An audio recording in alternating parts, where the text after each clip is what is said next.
الحمد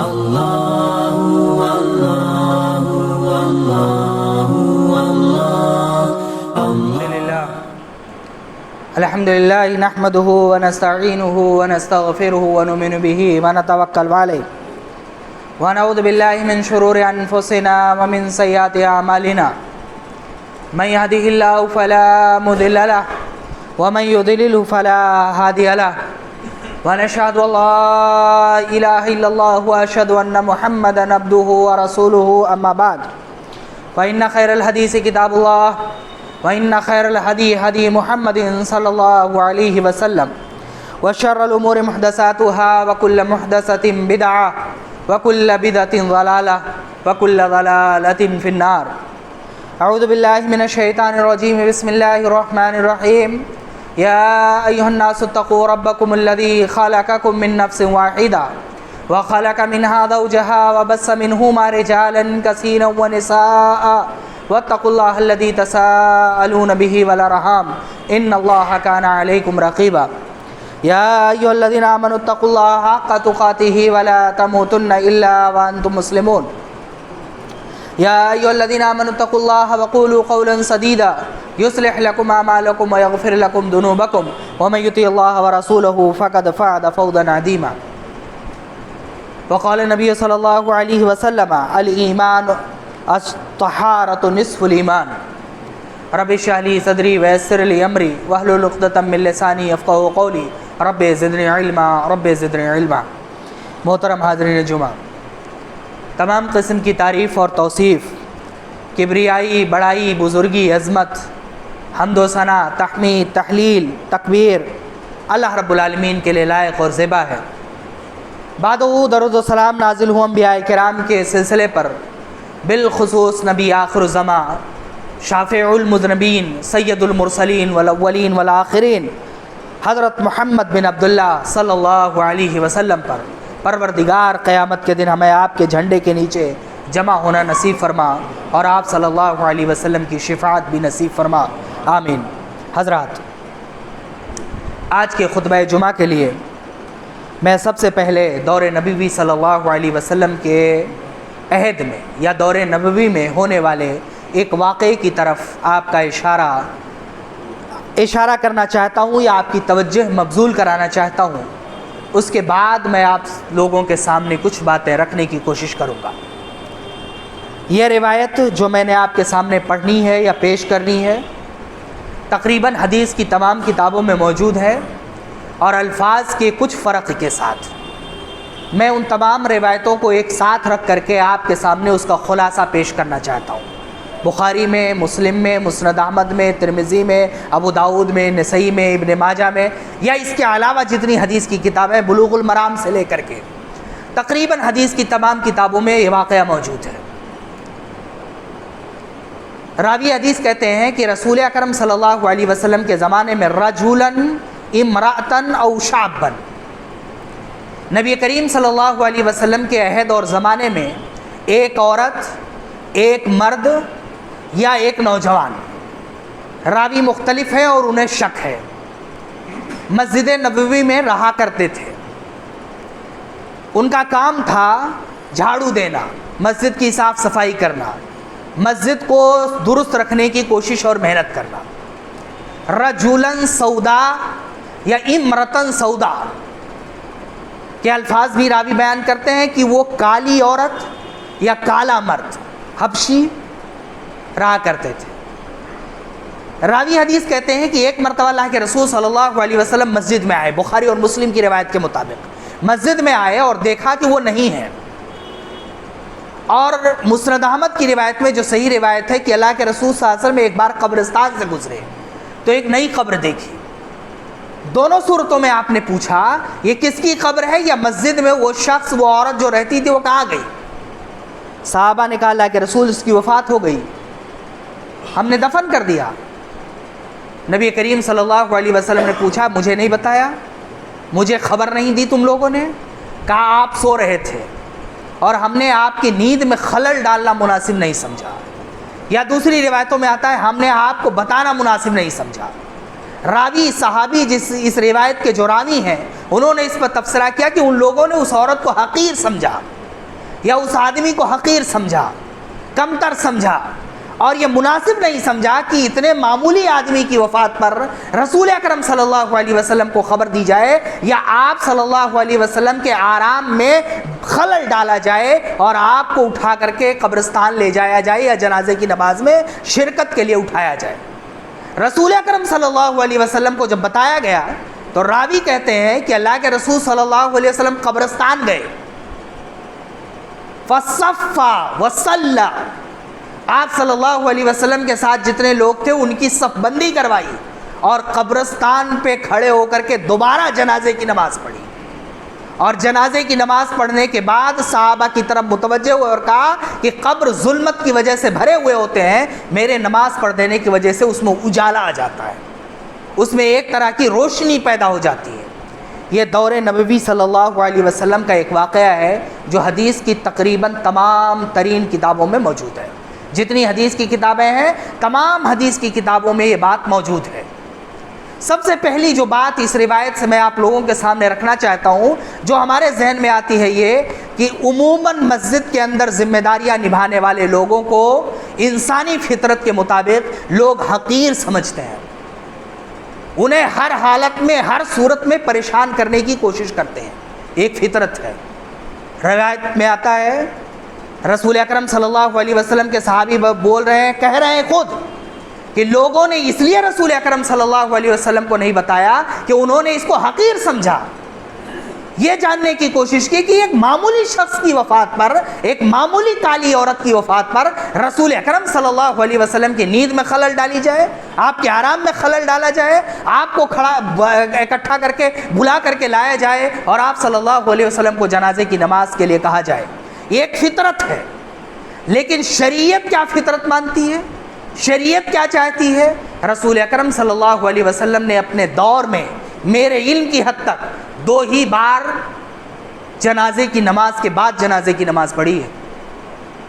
ایک بار جنازے کی نماز ہو گئی اور دوبارہ آپ نے جنازے کی نماز پڑھی ہے، یا غائبانہ دفن کر دینے کے بعد آپ نے اپنی زندگی میں صرف 2 بار جنازے کی نماز پڑھی ہے۔ ایک نجاشی بادشاہ کے جنازے کی نماز پڑھی تھی، اور یہ اس عورت کی جنازے کی نماز پڑھی ہے قبرستان میں جا کر کے جنازہ ہو جانے کے بعد۔ نجاشی کے جنازے کی نماز اس لیے پڑھی کہ اسلامی عہد میں مسلمانوں کی مدد کے لیے اگر کوئی شخص کھڑا ہوا تھا، طاقت اور قوت سے کھڑا ہوا تھا، تو وہ نجاشی تھا، جس نے مسلمانوں کو حبشہ میں پناہ دی تھی اور کفار کے تمام لوگوں کو بے نیل و مرام بغیر کسی فائدے کے لوٹا دیا تھا، اور وہاں جنازے کی نماز پڑھی نہیں گئی تھی۔ محدثین کہتے ہیں کہ جنازے کی نماز چونکہ وہاں پڑھی نہیں گئی تھی، اس لیے رسول اکرم صلی اللہ علیہ وسلم نے مدینہ میں جنازے کی نماز پڑھی، لیکن یہ عورت اتنی خوش قسمت تھی کہ رسول اکرم صلی اللہ علیہ وسلم صرف مسجد میں نہیں، جنازے کی نماز پڑھنے کی جگہ پر نہیں، قبرستان گئے، اور قبرستان جا کر کے رسول اکرم صلی اللہ علیہ وسلم نے اس عورت کے لیے خصوصی طور پر، یا اس مرد کے لیے، یا دوسری روایت کے مطابق اس نوجوان کے لیے جنازے کی نماز رسول اکرم صلی اللہ علیہ وسلم نے پڑھی۔ تو پہلی چیز اس روایت سے یہ ہمیں اپنے ذہن و دماغ میں رکھنا چاہیے کہ اللہ کے گھر کی خدمت کرنے والے چاہے وہ ملازم ہی کیوں نہ ہوں، ان کی عزت نفس اور ان کے مقام، ان کی حیثیت کو ہمیشہ اپنے نظروں کے سامنے رہنا چاہیے، کبھی بھی انہیں حقیر نہیں سمجھنا چاہیے۔ یہ واقعہ پیش آیا اور اسے اتنی مضبوطی کے ساتھ ہمارے پاس روایت اسی لیے کیا صحابہ نے تاکہ ہمارے ذہن و دماغ میں یہ بات ہمیشہ پیوست رہے۔ ہر آدمی یہ سمجھنے کی کوشش کرتا ہے کہ وہ اس کا ذاتی ملازم ہے، اور اتنی بری مصیبتیں کھڑی ہو جاتی ہیں اس سلسلے میں کہ آدمی حیران و پریشان ہو جاتا ہے۔ خود مجھے تھوڑے دن تک یہ ذمہ داری نبھانے کا تجربہ ہوا اور میں پریشان ہو کر کے رہ گیا۔ آج اس روایت کو میں پڑھتے ہوئے اس نقطے پر بہت دیر تک غور کیا کہ تقریباً ہر راوی نے اس لفظ کو ضرور بیان کیا ہے کہ ان لوگوں نے اسے حقیر سمجھا، کمتر سمجھا، کمزور سمجھا، اس لیے رسول اکرم صلی اللہ علیہ وسلم کو بتانا ضروری نہیں سمجھا۔ دوسری بات جو اس روایت سے ہمیں ثابت ہوتی ہے، ہمیں پتہ چلتا ہے اللہ رب العالمین کے نزدیک اس کے گھر کی صفائی کرنے والے، اس کی نگرانی کرنے والے اور اس کے دیکھنے والے، اس کو صاف شفاف رکھنے والے بہت زیادہ پسندیدہ اور مقبول ہیں۔ اتنے پسندیدہ اور اتنے مقبول ہیں کہ نبی کریم صلی اللہ علیہ وسلم صحابہ کرام کے حقیر جاننے کے باوجود انہیں سبق سکھانے کے لیے، انہیں بتانے کے لیے، انہیں خبردار کرنے کے لیے اور ان کے ذہن میں پلنے والے اس خیالات کی تردید کے لیے مدینہ سے نکلے اور بقی گئے، قبرستان میں جا کر کے اس عورت کے جنازے کی نماز کے لیے سب کھڑی کی، اور سب کھڑی کرنے کے بعد رسول اکرم صلی اللہ علیہ وسلم نے اس عورت کی یا اس مرد کے جنازے کی نماز پڑھائی۔ لہٰذا ہمیں بھی یہ دھیان میں رکھنا چاہیے کہ اللہ کے رب العالمین کے نزدیک اور اس کے رسول کے نزدیک مسجد کی صاف صفائی کا خیال رکھنے والے افراد انتہائی اللہ رب العالمین کے نزدیک انتہائی محبوب ہیں۔ اور رسول اکرم صلی اللہ علیہ وسلم کی اپنی پوری زندگی میں صرف 2 ایسے خوش نصیب لوگ ہوئے ہیں جسے رسول اکرم صلی اللہ علیہ وسلم نے دفن کر دینے کے بعد جنازے کی نماز پڑھی ہے۔ ان میں سے ایک وہ عورت ہے یا وہ نوجوان ہے یا وہ شخص ہے جسے لوگوں نے حقیر و کمتر سمجھا اور رسول اکرم صلی اللہ علیہ وسلم نے جنازے کی نماز جا کر کے مسجد کے اندر پڑھی اور ادا کی۔ یہ ذہن دماغ میں ہمارے رہنا چاہیے اور ہمیں ہر صورت میں اور ہر حالت میں سوچنا چاہیے کہ مسجد کی صاف صفائی کرنے والے لوگ اللہ رب العالمین کے نزدیک اور اس کے رسول کے نزدیک کتنا پسندیدہ مقام اور درجہ رکھتے ہیں۔ تیسری چیز اس روایت سے یہ ثابت ہوتی ہے کہ اگر رسول اکرم صلی اللہ علیہ وسلم کی پسندیدگی آپ کا محبوب بننا ہے اور آپ کا محبوب بن کر کے پروردگار کا محبوب بننا ہے، اسلام کی نظر میں مقام اور درجہ بلند رکھنا ہے، تو ہم تمام لوگوں کو ہر حالت میں اپنی سکت بھر، جیسے اپنے گھر کی صفائی کا خیال رکھتے ہیں، اپنے محلے کی صفائی کا خیال رکھتے ہیں، اپنے آس پاس کی صفائی کا خیال رکھتے ہیں، مسجد کی صفائی کا مکمل خیال رکھنا چاہیے۔ اس لیے نہیں کہ آپ کی ذمہ داری ہے، اس لیے نہیں کہ ہماری ذمہ داری ہے، اس لیے نہیں کہ ہم نماز پڑھنے آتے ہیں، یہ سب چھوڑ دیجئے، کنارے رکھیے، انتظامیہ کو بھی کنارے رکھیے۔ مسجد کی صاف صفائی کا خیال اس لیے رکھنا چاہیے ہم لوگوں کو، اس روایت کے مطابق کہ رسول اکرم صلی اللہ علیہ وسلم کے نزدیک مسجد کی صاف صفائی کا خیال رکھنے والا شخص اتنا مقبول ہے کہ دفن کر دینے کے بعد آپ نے اپنی زندگی میں صرف 2 لوگوں کے جنازے کی نماز پڑھی، ان میں سے ایک وہ شخص، ایک وہ عورت، ایک وہ نوجوان ہے جس کی رسول اکرم صلی اللہ علیہ وسلم نے جنازے کی نماز پڑھی، جا کر کے صف لگا کر کے پڑھی، اور اس کی صرف ایک خاصیت تھی جو ذکر کی گئی ہے، مسجد کی صاف صفائی کا خیال۔ امام بخاری رحمہ اللہ کے بارے میں آتا ہے، ایک دن مسجد میں بیٹھے ہوئے تھے، بہت دیر تک بیٹھے رہے، لوگ انتظار کرتے رہے، امام بخاری رحمہ اللہ کو دیکھتے رہے۔ امام بخاری رحمہ اللہ بیٹھے رہے، بعد میں اٹھے، ایک چھوٹا سا تنکا اٹھایا اور مسجد کے باہر لے جا کر کے پھینک دیا۔ ان کے شاگردوں نے پوچھا، آپ اتنے دیر تک بیٹھے تھے، کس لیے بیٹھے تھے؟ تو کہا، مسجد میں نے دیکھا کہ ایک آدمی نماز پڑھنے آیا ہے، اس کی داڑھی میں ایک تنکا لگا ہوا ہے، میں اس انتظار میں تھا کہ وہ اپنی داڑھی میں اگر خلال کرے گا تو وہ تنکا مسجد میں گر جائے گا، اور میں اتنے دیر سے بیٹھ کر کے انتظار کر رہا تھا کہ وہ تنکا مسجد میں گر جائے گا تو میں اسے اٹھا کر کے باہر پھینکوں گا، اور باہر پھینکنے کے بعد میں اپنے گھر جاؤں گا۔ آپ اندازہ لگائیے امام بخاری رحمہ اللہ کی زندگی کا کتنی مشغول ترین زندگی تھی امام بخاری رحمہ اللہ کی۔ ہر دن جتنی حدیثیں لکھتے تھے ان میں سے ہر حدیث کے لیے 2 رکعت نماز پڑھتے تھے، نماز پڑھنے کے بعد استخارہ کرنے کے بعد اس روایت کو اپنی کتاب میں نقل کرتے تھے۔ ان کے شاگرد وراق کہتے ہیں کہ رات میں امام بخاری رحمہ اللہ سو جاتے تھے، ایک بیگ رات میں اٹھتے تھے اور چراغ جلاتے تھے، کچھ لکھتے تھے اور سو جاتے تھے۔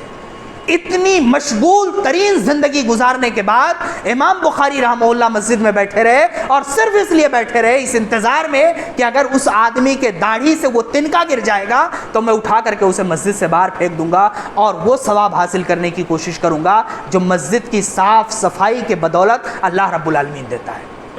جو صاف صفائی کی بنیاد پر اللہ رب العالمین مسلمانوں کو عطا کرتا ہے یا رسول اکرم صلی اللہ علیہ وسلم کی پسندیدگی کی صورت میں ادا کرتا ہے۔ لہٰذا ان تمام چیزوں کو اس روایت سے ہمیں اپنے ذہن و دماغ میں رکھنی چاہیے۔ مسجد کی صفائی ظاہر سی بات ہے، جو اس کے صاف صفائی کے لیے متعین لوگ ہیں ان کی ذمہ داری ہے، وہ ذمہ داری سمجھ کر کے کرتے ہیں،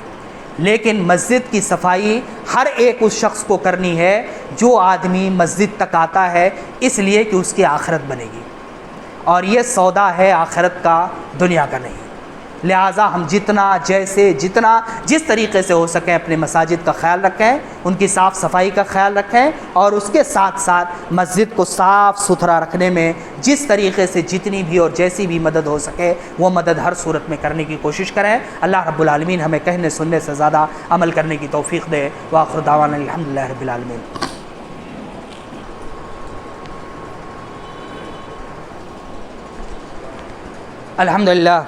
الحمدللہ نحمدہ ونستعینہ ونستغفرہ ونؤمن بہ ونتوکل علیہ ونعوذ باللہ من شرور انفسنا ومن سیئات اعمالنا من یہدہ اللہ فلا مضل لہ ومن یضللہ فلا ہادی لہ ونشہد ان لا الہ الا اللہ واشہد ان محمدا عبدہ ورسولہ اما بعد۔ حضرات، یہ تو صاف صفائی کے بارے میں ایک مخصوص بات تھی مسجد کے تعلق سے جو میں نے آپ کو اس روایت کے تناظر میں پیش کی۔ صاف صفائی کا جب بھی ذکر آتا ہے شریعت اسلامیہ میں تو اس روایت کو محدثین اولی مقام پہ رکھتے ہیں۔ اب میں دراصل ایک دوسری بات ذکر کرنا چاہتا ہوں دوسری روایت کے مطابق۔ رسول اکرم صلی اللہ علیہ وسلم کی ایک اور مشہور ترین روایت ہے، بخاری اور مسلم میں ہے، یہ حدیث کی تقریباً تمام کتابوں میں موجود ہے۔ اللہ کے رسول صلی اللہ علیہ وسلم نے فرمایا کہ الایمان 70 شعبہ، ایمان کے 70 سے زیادہ شاخیں ہیں۔ افضلها قول لا الہ الا اللہ، اس کا سب سے افضل شعبہ ہے، سب سے افضل درجہ ہے لا الہ الا اللہ کہنا۔ وَأَدْنَاهَا إِمَاطَةُ الْأَذَى عَنِ الطَّرِيقِ، اور ایمان کا سب سے کمزور درجہ ہے راستے سے تکلیف دہ چیز ہٹا دینا۔ وَالْحَيَاءُ شُعْبَةٌ مِّنَ الْإِيمَانِ، اور حیا ایمان کا شعبہ ہے۔ یہ روایت بھی مشہور ترین روایت ہے۔ ایمان کے 70 سے زائد شعبے بیان کیے گئے، 3 خصوصی شعبوں کا ذکر ہے۔ ایک سب سے پہلا لا الہ الا اللہ محمد رسول اللہ، توحید اور رسالت کا اقرار، اور سب سے آخری درجے کا ذکر کیا گیا اماطۃ الاذی عن الطریق، راستے سے تکلیف دہ چیز کو ہٹا دینا۔ والحیاء شعبۃ من الایمان، اگر صفائی اور پاکی کے بارے میں یہی ایک روایت ہوتی تو پاکی، صفائی اور صاف ستھرائی کے لیے یہ روایت کافی تھی۔ صفائی کے معاملے کو اللہ کے رسول صلی اللہ علیہ وسلم نے معاملات سے اٹھا کر کے ایمان کا حصہ قرار دے دیا۔ اگر کوئی آدمی طاقت اور قوت رکھنے کے باوجود بھی راستے میں پڑی ہوئی کسی تکلیف دہ چیز کو نہیں ہٹاتا ہے، اس کو طاقت ہے، قوت ہے، اسے ہٹا سکتا ہے، اس کو نظر آ رہا ہے کہ راستے میں کوئی تکلیف دہ چیز پڑی ہوئی ہے اور اس کے باوجود بھی اسے نہیں ہٹاتا ہے، رسول اکرم صلی اللہ علیہ وسلم کی اس روایت کے مطابق ایمان کے جو 70 سے زیادہ شاخیں اور درجے ہیں ان میں سے ایک درجہ ہٹ جائے گا۔ یا صاف اور خلاصۂ کلام کے طور پر یہ جان لیجئے کہ اگر طاقت اور قوت رکھنے کے بعد بھی آدمی راستے سے تکلیف دہ چیز کو نہیں ہٹاتا ہے تو وہ کامل الایمان نہیں ہے، کامل مومن نہیں ہے، اس کے ایمان میں کمی ہے، اس کے ایمان میں کوتاہی ہے۔ طاقت ہے، قوت ہے، دیکھ رہا ہے، ہٹا سکتا ہے اور تکلیف دہ چیز کو کنارے کر کے نکل جاتا ہے، وہ شخص اللہ کے رسول کی نظر میں کامل الایمان نہیں ہے، مکمل ایمان والا شخص نہیں ہے۔ اب آپ اسی کو الٹ کر کے سمجھیے اور غور کیجئے کہ وہ تمام افراد جو سڑکوں پر کوڑا کرکٹ ڈال کر کے انہیں ناقابل برداشت بناتے ہیں، وہ افراد جو اپنے گھروں کی گندگی نکال کر کے سڑکوں پر پھیلا دیتے ہیں، وہ افراد جو سڑکوں پر چلنے کے لائق اسے نہیں چھوڑتے ہیں، وہ لوگ جو گندگی کا باعث بنتے ہیں، وہ افراد جو سڑکوں کی حالت انتہائی ناقابل برداشت کر دیتے ہیں، وہ افراد جو گندگی پھیلانے اور اسے برقرار رکھنے کا ذریعہ بنتے ہیں، ان کا ایمان کیسا ہوگا؟ وہ رسول اکرم صلی اللہ علیہ وسلم کی نظر میں کس مقام اور درجے پر ہوں گے؟ راستے میں تکلیف دہ چیز پڑی ہوئی ہے، ہمارے پاس طاقت ہے اور قوت ہے، ہم نے اسے نہیں ہٹایا تو ہمارا ایمان مکمل نہیں ہے، اور ہم نے گندگی پھیلا کر کے اس راستے کو اور مزید مشکل بنا دیا، تکلیف کا ذریعہ بنا دیا، پھر ہمیں سوچنا چاہیے کہ ہمارے ایمان کا کیا حال ہوگا۔ لہٰذا ہم میں سے ہر مسلمان کو یہ ضرور سوچنا چاہیے کہ ہر صورت میں، ہر حالت میں، ہر صورت میں ہر حالت میں صفائی کا خصوصی طور پر خیال رکھنا چاہیے۔ رسول اکرم صلی اللہ علیہ وسلم نے صفائی کو نصف ایمان قرار دیا ہے۔ الطہارۃ نصف الایمان، طہارت اور صفائی نصف ایمان ہے، اور طہارت اور صفائی صرف اپنے کمرے صاف کر لینے، اپنے کپڑے صاف کر لینے، اپنی ٹوپی صاف کر لینے، اپنے جسم کے صاف کر لینے کا نام نہیں ہے۔ صفائی کا معاملہ یہ ہے کہ آس پاس کے علاقے کو صاف، شفاف اور بہتر رکھنے کی جتنی کوشش ہو سکے اتنی کوشش ہم کریں۔ ہمارے ذریعے سے کسی طرح کی تکلیف اور بد صفائی کا نظام قائم نہ ہو۔ ہم اگر اجتماعی جگہوں پر جائیں، اجتماعی معاملات جہاں ہیں وہاں جائیں تو اس کے صاف صفائی کا خصوصی طور پر خیال رکھیں، اپنے گلیوں کی صفائی کا خیال رکھیں، اپنے محلے کی صفائی کا خیال رکھیں، اپنے آس پاس کی صفائی کا خیال رکھیں، تبھی صفائی مکمل ہو سکتی ہے۔ دروازے کے اندر خوشبو ڈال کر کے گھروں کو پاک صاف نہیں رکھا جا سکتا ہے اس صورت میں کہ گھر کے دروازے کے باہر گندگی کا ڈھیر ہو۔ رسول اکرم صلی اللہ علیہ وسلم نے کئی مواقع پر اس بات کو وضاحت کے ساتھ بیان کیا ہے، بلکہ آپ نے ایک مثال بھی دی تھی، حالانکہ وہ صفائی کے موضوع پر نہیں ہے، کسی اور موضوع پر ہے، کہ اگر آپ لوہار کے پاس بیٹھیں گے تو اس سے کچھ بھی نہیں سیکھیں گے تو کم سے کم آپ کے کپڑوں میں داغ تو آئے گی اور آپ کو بدبو آئے گی۔ لہٰذا اگر گھر کے باہر گندگی پھیلائیں گے تو اس کی گندگی ہمارے پاس سے آئے گی، لوگوں کے پریشانی کا سبب اور ذریعہ بنے گا۔ یہ اللہ کے رسول صلی اللہ علیہ وسلم کو اور پروردگار کو بالکل پسند نہیں ہے، شریعت اسے بالکل برداشت نہیں کرتی ہے۔ میں نے رسول اکرم صلی اللہ علیہ وسلم کی وہ روایت آپ کے سامنے پیش کی۔ ہم میں سے ہر آدمی اپنے دل پر ہاتھ رکھے اور سوچے، غور کرے کہ کیا رسول اکرم صلی اللہ علیہ وسلم نے ایمان کے کامل ہونے کے لیے ایک درجہ جو بتایا تھا، ہم میں سے کتنے لوگ اس ایک درجے پر پورا اترتے ہیں؟ ہماری نظروں کے سامنے راستوں کی تکلیف، پریشانی کی چیزیں پڑی رہتی ہیں، ہم طاقت رکھنے کے باوجود اسے ہٹانے کی کوشش کرتے ہیں یا نہیں کرتے ہیں؟ اور دوسری صورت میں کیا اتنے بڑے گناہ جو ایمان میں کمی پیدا کر دیتا ہے، اتنا بڑا گناہ جو ایک بندے کو کامل مومن نہیں رکھنے دیتا ہے، اس گناہ کا ذریعہ اور سبب تو ہم نہیں بن رہے ہیں؟ ہماری وجہ سے وہ گندگی، وہ غلاظت، وہ جو ہے ساری چیزیں سڑکوں پر تو نہیں پھیل رہی ہیں یا علاقے میں تو نہیں پھیل رہی ہیں جس کی وجہ سے ہمارے ساتھ ایسا ہو رہا ہے، یا کہ گندگیاں، یہ پریشانیاں ہمارے پاس آ رہی ہیں۔ ہمیں اس سلسلے میں بھی غور اور فکر کرنی چاہیے اور سوچنا چاہیے اور اپنے آپ کی اصلاح کرنے کی کوشش کرنی چاہیے۔ صفائی کے بعد میں یہ روایت بتانے کے لیے اور سمجھانے کے لیے کافی ہے۔ لہٰذا ہر مسلمان کو صاف صفائی کا خصوصی طور پر خیال رکھنا چاہیے۔ صاف صفائی نصف ایمان ہے۔ اپنے جسم کی صفائی، گھر کی صفائی، اور اس کے ساتھ ساتھ آس پاس پڑوس جہاں اس کا آنا جانا ہے اس کی صفائی کا خصوصی طور پر خیال رکھنا چاہیے۔ اور اگر طاقت اور قوت ہو تو صفائی جو ہماری پیدا کی ہوئی گندگی نہیں ہے اس گندگی کو بھی صاف کرنے کی کوشش کرنا چاہیے اگر ہمارے طاقت اور قوت میں ہے، کیونکہ یہ ہمارے ایمان کے تکمیل کا ذریعہ ہے، ہمارے ایمان کے مکمل کرنے کا ذریعہ ہے۔ پروردگار ہمیں کہنے سننے سے زیادہ عمل کرنے کی توفیق دے، آمین۔ پاکی اور صفائی کے تعلق سے ایک تیسری چیز وہ یہ کہ پاکی اور صفائی میں نصف ایمان جسے کہا گیا ہے اس میں ایک اور چیز شامل ہے، اور وہ چیز ہے جسم کو پاک اور صاف رکھنا۔ مومن کو ہمیشہ کوشش کرنی چاہیے کہ وہ باوضو رہے۔ ایک مسلمان کو ہمیشہ یہ کوشش کرنی چاہیے کہ وہ باوضو رہے۔ یہ رسول اکرم صلی اللہ علیہ وسلم کی سنت ہے اور آپ صلی اللہ علیہ وسلم کا طریقہ ہے، آپ ایسا رہا کرتے تھے۔ لہٰذا ہر مومن کی ذمہ داری ہے پاکی اور صفائی کے تعلق سے کہ وہ کوشش کرے کہ ہمیشہ باوضو رہے، تاکہ اگر اس کی کسی صورت میں وفات ہو تو وہ باوضو رہے۔ اگر باوضو رہنا اس کے لیے ممکن نہیں ہے تو کم سے کم اسے کبھی بھی ناپاکی کی حالت میں رہنی چاہیے۔ اگر اس کے اوپر غسل واجب ہو گیا ہے تو ہر صورت میں، ہر حالت میں اسے اول فرصت میں غسل کرنی چاہیے۔ رسول اکرم صلی اللہ علیہ وسلم نے کئی روایتوں میں فرمایا کہ ایسے گھروں میں رحمت کے فرشتے اس وقت تک داخل نہیں ہوتے ہیں جب تک کوئی آدمی غلاظت یا ناپاکی کی حالت میں اس گھر میں موجود ہو، اور جن گھروں میں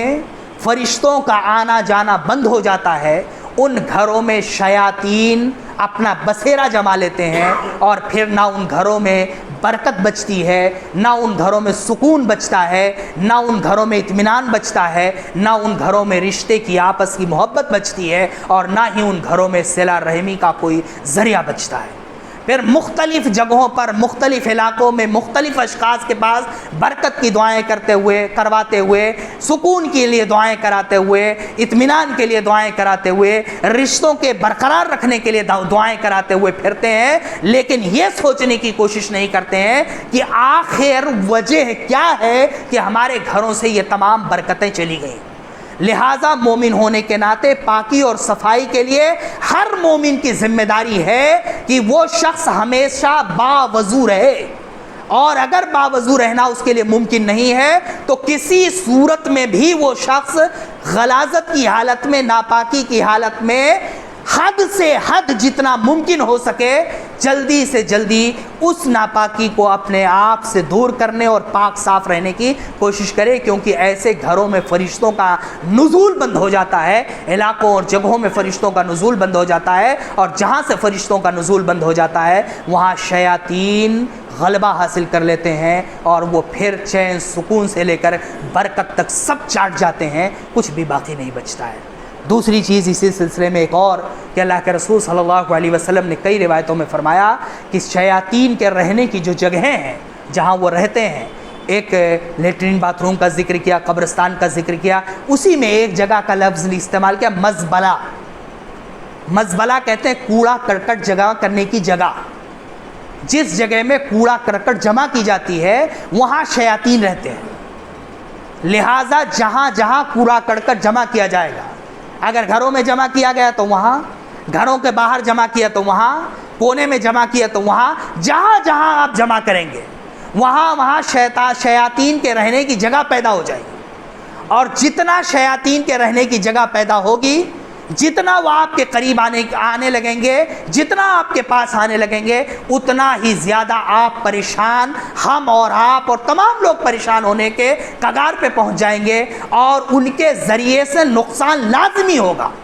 اور وہ نقصان ایمان عقیدے سے لے کر کے معاملات تک، مالیات تک، برکت تک، رشتوں میں درار تک، ہر ایک معاملے تک پھیل جائے گا۔ لہٰذا ہمیں اپنے آپ کو پاک صاف رکھنا ہے، اپنے علاقے کو پاک صاف رکھنا ہے، اپنے گھر کو پاک صاف رکھنا ہے، اس کی پاکی اور صفائی کا خصوصی طور پر خیال رکھنا ہے، اس لیے خیال رکھنا ہے تاکہ اللہ کی رحمت آئے، نصف ایمان ہے ہمارا ایمان مکمل ہو، اور صفائی ایمان کا حصہ ہے ہمارا ایمان مکمل رہے، اور شیاطین کے دخل اندازیوں سے ہم اپنے آپ کو ہر صورت میں اور ہر حالت میں بچا سکیں، ہمارے گھروں میں فرشتوں کا نزول ہو، ہمارے گھروں میں فرشتوں کا آنا جانا لگا رہے، جس کی بنیاد پر ہمارے لیے کسی طرح کی کوئی پریشانی کا سبب نہ بنے۔ لہٰذا مسلمانوں، کوڑا کرکٹ گندگی پھیلانا جہاں یہ اللہ کے رسول صلی اللہ علیہ وسلم کے نزدیک ناپسندیدہ ترین عمل ہے، وہاں اپنے علاقوں میں، اپنے محلوں میں، اپنے گھروں میں، اپنے گلیوں میں شیاطین کو غلبہ دینے کا بھی ذریعہ ہے، اور فرشتوں کو دور کرنے کا ذریعہ بھی ہے، اور اس کے نتائج سب کو مل کر کے بھگتنے پڑیں گے۔ آخری بات صفائی کے تعلق سے وہ یہ کہ صفائی کے باب میں ہی شامل ہے دماغ اور دل کا صاف رکھنا۔ نبی کریم صلی اللہ علیہ وسلم نے فرمایا کہ نفاق اور ایمان، بغض اور حسد اور کینہ اور ایمان ایک دل میں اکٹھا نہیں ہو سکتے۔ صفائی کے باب میں یہ ضروری ہے کہ دماغ اور دل دونوں پاک صاف ہونا چاہیے۔ اللہ رب العالمین کو یہی پسندیدہ ہے۔ اللہ رب العالمین کسی بھی کینہ والے دل کو، کسی بھی حسد والے دل کو، کسی بھی نفرت والے دل کو، کسی بھی دل میں کسی طرح کا بغض ہو، کسی کے دل میں کسی کے لیے کسی طرح کی نفرت ہو، غلط فہمی ہو، پروردگار ایسے دل کو قبول نہیں کرتا ہے۔ پروردگار کو جو دل چاہیے وہ آئینے کی طرح صاف و شفاف ہو، جس میں دکھے تو اس کی محبت دکھے،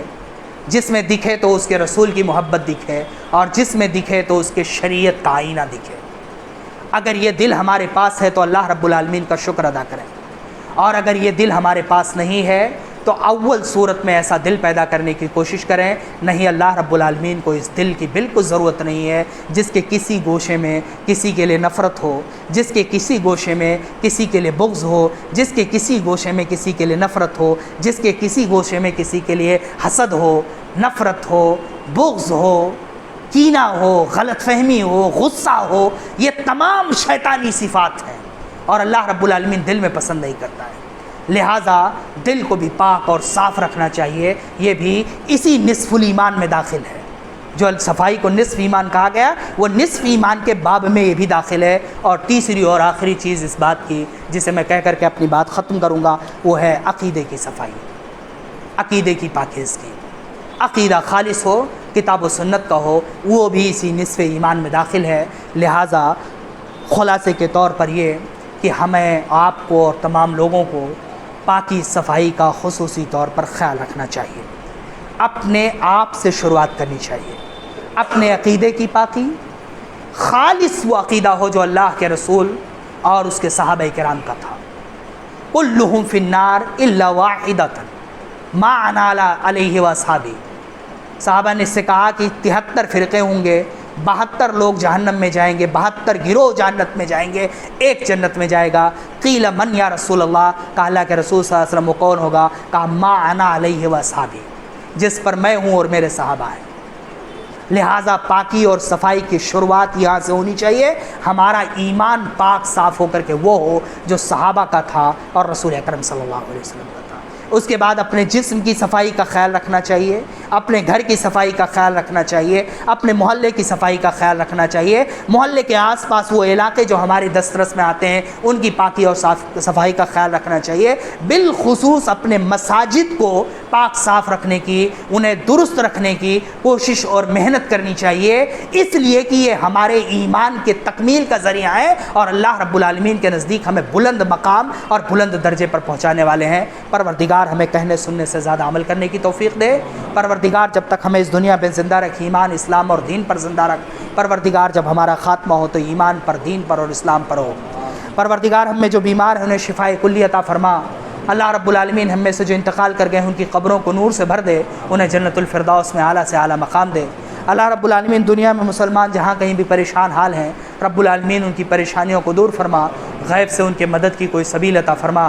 پروردگار ہمیں ہمت دے، حوصلہ دے، توفیق دے کہ اپنے بزرگوں کی وراثتوں کی حفاظت کر سکیں. پروردگار ہمیں ہمت دے، حوصلہ دے، توفیق دے کہ اپنے آئندہ آنے والی نسلوں کو دین کے لیے، ایمان کے لیے، اسلام کے لیے، ملت کے لیے مخلص بنا سکیں، انہیں کامل اور پختہ مومن بنا سکیں. پروردگار ہمیں ہمت دے، حوصلہ دے، توفیق دے کہ عقیدے اور ایمان کی صفائی کے ساتھ ساتھ تمام طرح کی غلاظتوں سے اپنے آپ کو دور کر سکیں اور اپنے آپ کو پاک صاف کر سکیں. اللہ رب العالمین جب تک ہمیں اس دنیا میں زندہ رکھ، ایمان پر، اسلام پر اور دین پر زندہ رکھ. پروردگار جب ہمارا خاتمہ ہو تو دین پر، ایمان پر اور اسلام پر ہو. وآخر دعوانا الحمدللہ رب العالمین. اللہم صلی علی محمد وعلی آل محمد کما صلیت علی ابراہیم وعلی آل ابراہیم انک حمید مجید. اللہم بارک علی محمد وعلی آل محمد کما بارکت علی ابراہیم وعلی آل ابراہیم انک حمید مجید. ان اللہ یامرکم بالعدل والاحسان وایتاء ذی القربى وینہی عن الفحشاء والمنکر والبغی یعظکم لعلکم تذکرون. اذکروا اللہ یذکرکم واستجب لکم ولذکر اللہ تعالی واولی واجل واتم اکبر.